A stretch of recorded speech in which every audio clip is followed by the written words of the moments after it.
salihah. Barang siapa ingin ketemu dengan Allah, lakukan amal soleh, jangan sekutukan dia. Jadi ketemu dengan Allah itu tidak harus mati.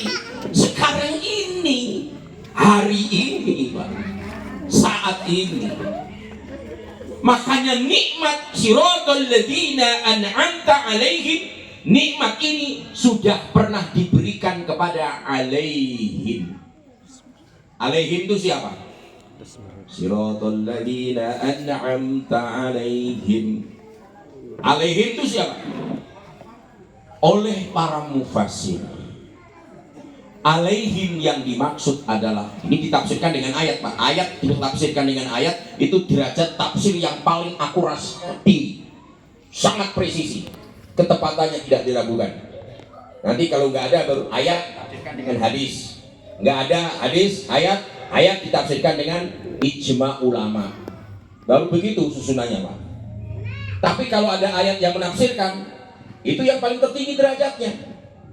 Dan para mufassir memahami siratal ladzina an'amta alaihim. Alaihim yang dimaksud adalah Quran surah An-Nisa ayat 169. Yang dimaksud mereka itu adalah minan nabiyyin wasiddiqin wasyuhada wassalihin, yaitu para nabi-nabi, para siddiqin, para syuhada, para orang-orang soleh. Sekarang saya tanya, para nabi-nabi sekarang di mana, Pak?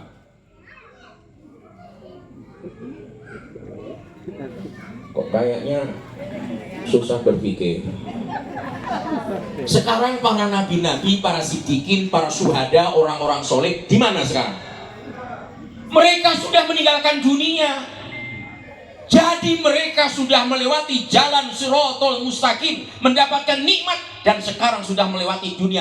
Kita ingin berada di belakang mereka, melalui jalan thariqah yang mereka lalui. Berarti siratal mustaqim di sana atau di sini? Berarti masih belum nyampe, Pak. Memang butuh hidayah besar ini. Karena selama ini yang didoktrinkan begitu. Nah, sekarang saya masuk ke lebih gampang dipahami. Kalau saya diundang ke LP, lembaga pemasyarakatan, dulu waktu tahun 99 sampai 2003 saya sering ke situ, Pak. Itu sampai kepala LP-nya mu'alaf Pak Wayan Sukerta, dia dengan ikhlas masuk Islam. Saya kalau ke LP saya bilang, saudara-saudara yang tergelincir dari jalan siratal mustaqim, ayo kembali, mumpung ada kesempatan kembali. Karena siratal mustaqim itu di sini, Pak. Memang seperti rambut dibelah 7, malah kalau pepatah Arab, tajamnya setajam pedang. Karena banyak orang tergelincir, Pak. Jangan dikira hari-hari kita nggak pernah tergelincir, Pak. Cuma itu tidak terlihat dengan kasat mata, dengan mata hati, dengan kacamata hati. Makanya kalau saya ada berita, ada pejabat ditangkap, di penjara, malah terakhir ada yang bunuh diri segala macam, itu kasihan mereka, tergelincir dari jalan siratal mustaqim.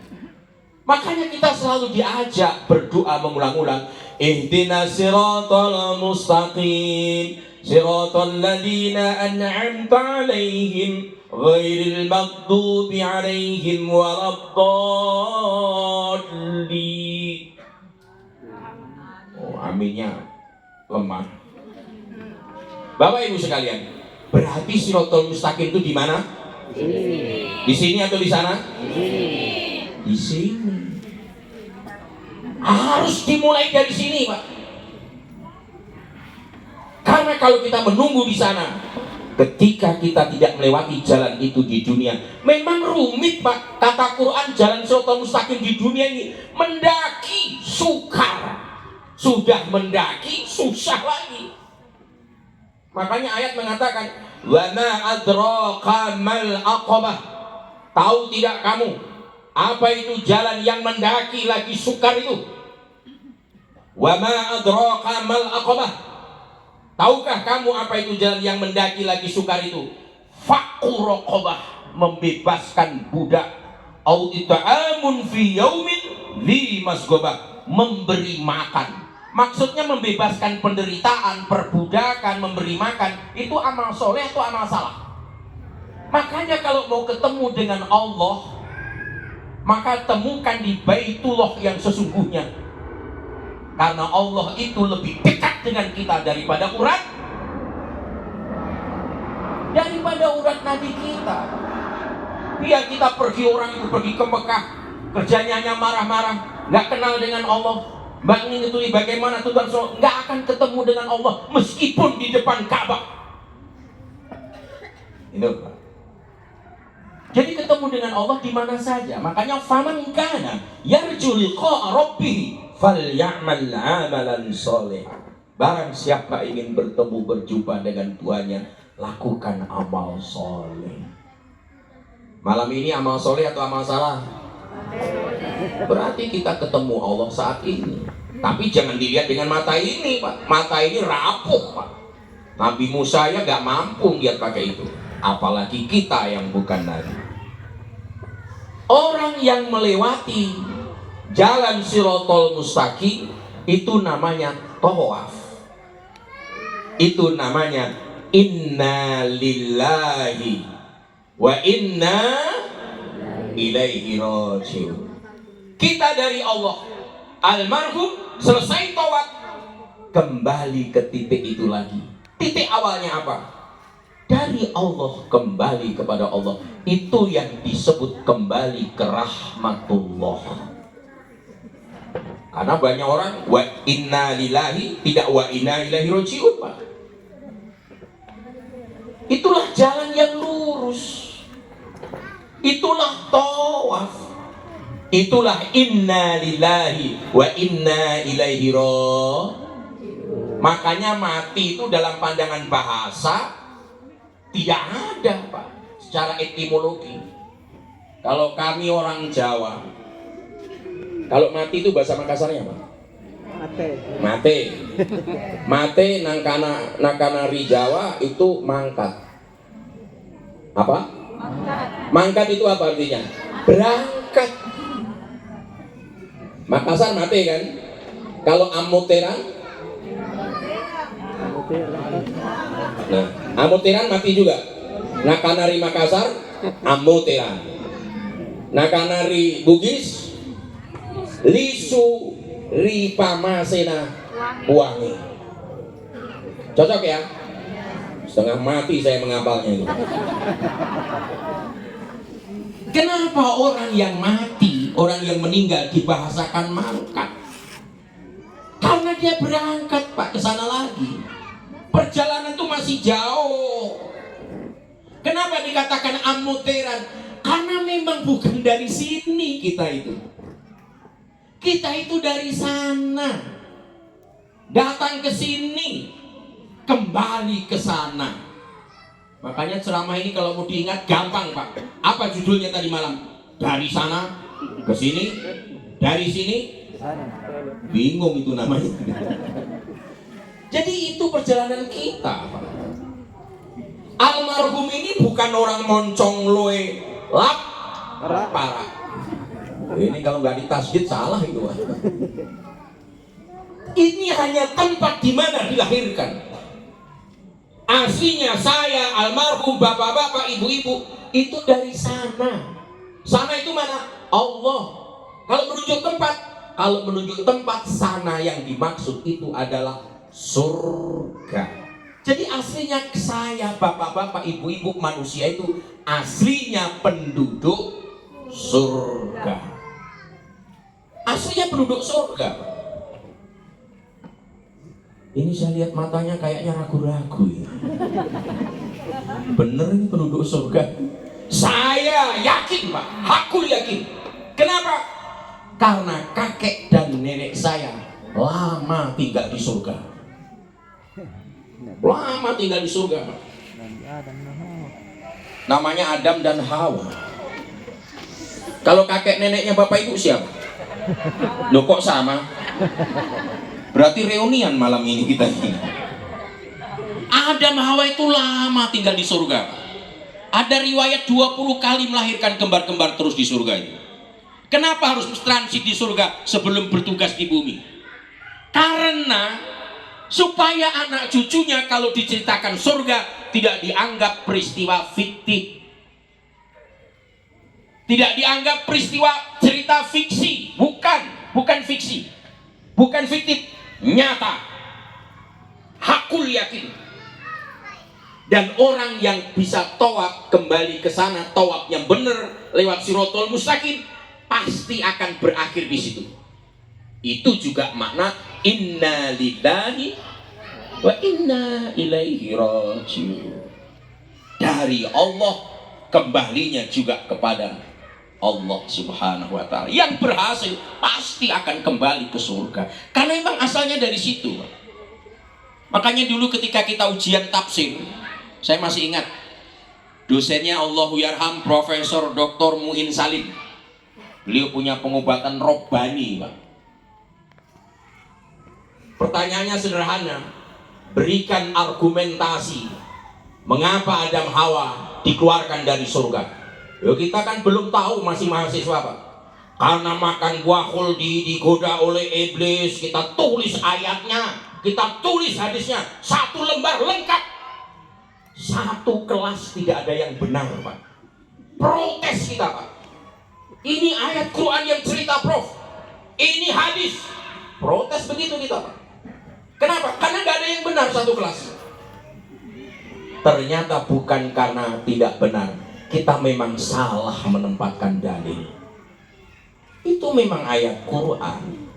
Dia memang digoda oleh iblis, memang mendekati buah larangan. Tanpa itu tetap akan diturunkan ke dunia. Kenapa? Karena sebelum Adam itu diciptakan, Allah sudah bicara, sudah berkalam. Wa idh qala rabbuka lil malaikati inni ja'ilun fil ardi khalifah. Itu sudah diomongin Allah. Mau makan buah khuldi, nggak makan buah khuldi, tetap akan dikirim. Akhirnya baru kita sadar, Pak. Kita kadang-kadang begitu, Pak, kalau berdebat. Ini ayat Quran, ini ayat Quran. Bukan ayat Qurannya yang salah, penempatannya bisa tidak tepat.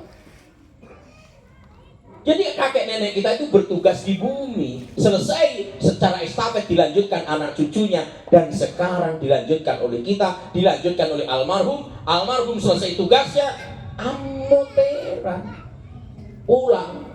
Selesai bertugas pulang. Makanya orang Islam tidak ada istilah pensiun berjuang. Pensiunnya orang Islam adalah mati. Karena saya setiap datang ke taklimnya pensiunan, kok semuanya pesimis semuanya. Nggak usah pesimis, kita ini sepanjang masih bisa bernapas, ada waktu 1 menit, sempat tanam mangga, tanam. Nggak usah pedulikan, saya tidak menikmati. Yang menikmati kelelawar saja dapat pahalanya, apalagi kalau manusia. Begitu cara berpikirnya. Jadi inilah kita itu dari Allah kembali kepada Allah. Makanya disebut ammoteran,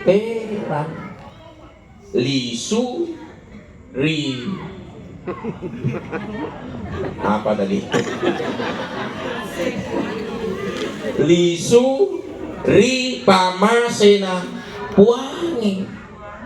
Nah, karena ri Jawa mangkat, Pak. Kenapa mangkat berangkat? Karena tubuh itu dalam pandangan Al-Ghazali hanya rumah yang kita kontrak, mobil, Pak. Jadi tubuh itu bukan hakikat diri kita.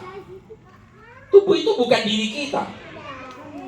Tubuh itu hakikatnya adalah tanah. Hakikatnya apa? Tanah, Pak. Al-Quran bilang walaqad khalaqnal insana min salsalin min hama'in masnun. Dan kami telah menciptakan manusia dari tanah liat kering yang diambil dari lumpur yang hitam. Makanya seglowing apapun kulit kita, seputih apapun kulit kita, kalau digosok 10 menit yang keluar apa? Warnanya hitam. Apa ada orang digosok tubuhnya keluar rokok-rokok unti? Pasti yakin. Kenapa? Tanah. tanah, Pak. Makanya sekarang lagi viral, Pak. Lagu Sebujur Bangkainya Rhoma Irama viral, Pak, sekarang, Pak. Saya awalnya nggak tahu ada lagu itu, ternyata ada juga saya. Karena sekarang di kampung saya lagi ribut masalah nasab. Sampai kegaduhannya.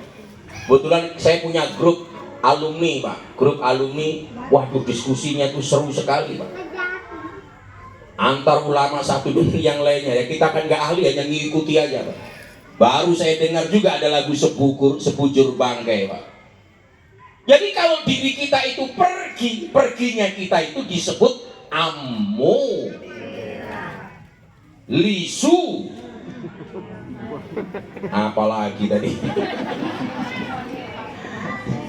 Kalau kita lisu ripamasena puangi, tubuh itu bangkai. Itu hakikatnya tanah yang masih berwujud manusia. Itu tanah, Pak. Nanti kalau dimasukkan 1-2 hari terurai kembali, Pak. Mikroba itu udah nyerbu, habis terurai supaya apa? Kembali ke asalnya. Kembali. Lalu di mana almarhum? Lalu di mana kita kalau amutiran? Di sana yang tempat itu oleh Al-Quran diberi nama barzakh. Diberi nama apa? Maka disebut alam barzakh. Ayo ibu-ibu, alam barzakh itu gelap apa terang? Gelap. Sempit atau lapang? Sepi atau rame? Sendiri atau bersama? Karena kita nggak mau belajar agama. Coba, pede sekali jawab begitu, Pak. Makanya kalau ada kesempatan setiap hari Sabtu, besok ya, datang ke Al-Mutakin, Pak. Saya berikan, saya pengurus masjid, saya siap mengaji di tempat itu setiap Sabtu. Jadwal kita di luar ada, Pak, tapi kita blok. Saya nggak keluar hari Sabtu pagi. Saya akan taklim di Masjid Mutakin sampai suruk, sholat duha di awal waktu kita ngaji. Supaya apa? Supaya pemahaman perspektif kita sama dengan maunya Allah. Kira-kira kalau kita mengatakan alam kubur itu sempit, gelap, sepi, sendiri, itu sesuai dengan maunya Quran dan hadis apa bukan? Kalau itu ada hadisnya, apakah maknanya seperti itu? Itu perlu dikaji. Makanya ilmu itu penting, Pak. Gratis. Malah di waktu tertentu kita makan pagi bersama. Begitu Bu Diana ya. Jadi di sana kadang-kadang kalau berapa kali pertemuan kita makan nasi apa namanya itu? Ya itu nasi cemba. Nasi cemba, Pak. Tiap Sabtu kita di situ, Pak. Sabtu Ahad, tapi saya di situ saya plot Sabtu. Karena kalau Ahad saya harus keluar saya. Itu pun Sabtu sebenarnya karena kita bukan apanya, kita ingin mentoapi kolbu saya harus di situ membumi dengan masyarakat, bergaul. Akhirnya setiap Sabtu, dan itu sudah 2 tahun lebih kita ngaji, Pak. Di situ sudah khatam, Pak, usul fikih. Jadi di situ orang nggak gampang berkelahi. Sudah hafal usul fikih, Pak. Sumber-sumber hukum dalam Islam itu apa? 1, 2, 3, 4, 5, 6, 7 sampai 10 harus hafal. Kenapa? Karena harus dengan ilmu, Pak. Itulah ikroknya itu membaca sebenarnya. Kalau malas membaca ya ikut aja taklimnya. Supaya kita tinggal terima jadi, pulang, oh ternyata begitu. Sekarang kita luruskan mindset kita. Alam kubur itu berbeda dengan kuburan. Beda nggak alam kubur dengan kuburan? Beda. Kuburan itu sempit, gelap, Pak, nggak ada listrik di situ. Sendiri di lubang itu, Pak. Tapi alam kubur, alam barzakh, rame di situ, Pak. Kenapa rame? Karena ayat mengatakan ketika kita dipanggil oleh Allah, perintahnya adalah fadkhuli fi ibadi. Masuklah dalam kelompok hamba-hambaku. Berarti kalau disuruh masuk ke grup hamba-hamba, di situ rame atau sepi, Pak? Rame. Makanya rubah pikiran kita. Jangan sampai nanti kita diberikan hal yang buruk, padahal itu maunya pikiran kita, bukan maunya Allah Subhanahu wa ta'ala. Nah ini ibu bapak sekalian. Jadi tubuh ini bukan diri kita. Diri kita itu sebenarnya makhluk yang berupa nur cahaya, Pak. Makanya diri kita itu sebenarnya nggak butuh minuman, nggak butuh makanan, nggak butuh palu basah, nggak butuh palu butuh, nggak butuh palu cela, nggak butuh palu marah, nggak butuh palu-palu, nggak butuh, Pak. Kenapa kita tertarik air liur keluar kalau melihat itu? Karena kita masih pakai tubuh. Nanti kalau sudah keluar dari tubuh, melihat palu basah, serigala, coto Nusantara, rawon Surabaya, apalagi sebutkan semuanya, nggak tertarik. Almarhum tuh nggak tertarik lihat-lihat yang begitu. Kenapa? Karena sudah meninggalkan rumah kontrakannya, sudah meninggalkan tubuhnya. Dan almarhum saat ini hidup, cuma hidupnya tidak dibingkai oleh tubuh. Makanya hati-hati hidup di dunia, jangan melayani tubuh berlebih-lebihan. Contohlah Rasulullah Shallallahu Alaihi Wasallam. Nabi itu kalau makan hanya mau makan ketika lapar. Itu pun berhenti sebelum kenyang. Umatnya kan nggak begitu, Pak. Lapar, makan, kenyang, lanjutkan. Nabi itu kalau makan perutnya dibagi tiga, sepertiga untuk makanan, sepertiga untuk minuman, sepertiga untuk bernapas. Begitu nggak? Begitu nggak? Tapi umatnya kan melanggar, Pak. Seluruh rongga perut diisi makanan, minumannya di sela-selanya, napasnya setengah mati. Dengar azan pasti nggak kuat berdiri, Pak. Kalau untuk berdiri berat, saking beratnya baru baca Fatihah menguap 16 kali. Setiap baca ayat Bismillahirrahmanirrahim muap lagi, Alhamdulillahirrahmanirrahim muap lagi. Kenapa? Terlalu berat bebannya. Karena nanti ketika kita mangkat, berangkat, amulteran, lisu, ri, pamasena puangi, yang dipanggil oleh Allah itu bukan tubuh, yang dipanggil itu rohani jiwanya. Rohani jiwanya. Makanya ada ayat, ya ayyatuhan nafsul mutmainnah. Dan makanan jiwa itu apa? Sholat kita, zikir kita, tilawah kita, doa kita, sedekah itu santapan bagi rohani juga. Kalau Bapak resah-resah kok gelisah ya, saya sholat kok tetap gelisah ya, coba kasih makan orang, lihat orang itu makan dengan lahap. Bapak bahagia melihat orang makan, itu kepuasannya luar biasa. Saya kadang-kadang kalau lagi sempit, susah, suntuk, penat, lagi di luar sudah sholatnya rapi, kok masih saja gelisah.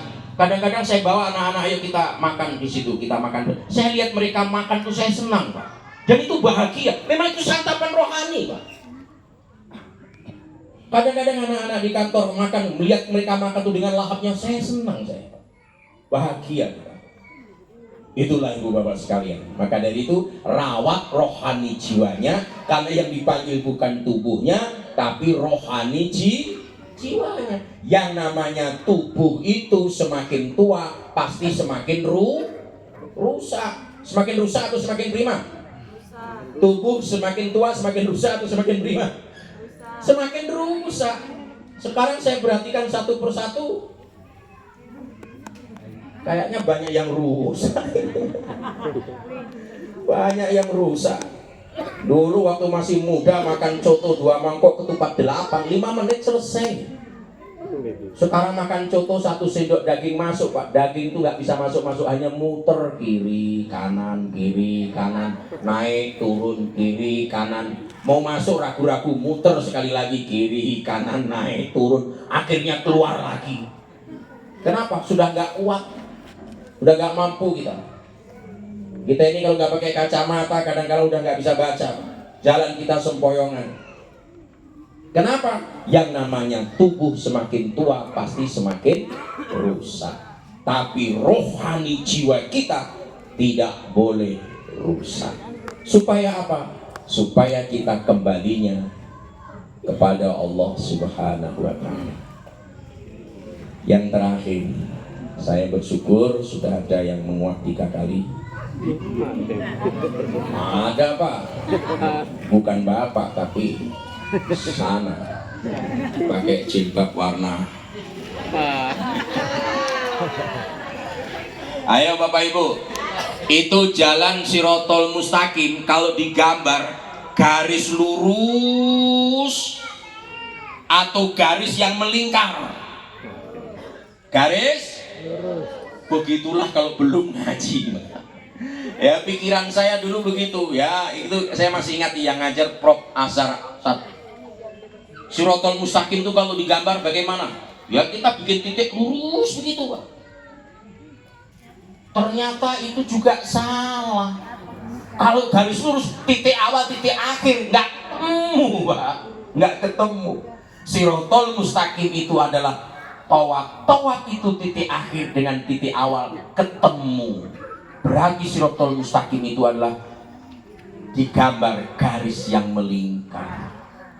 Jadi kita ini melingkar dari sana ke sini, kembali lagi ke sana.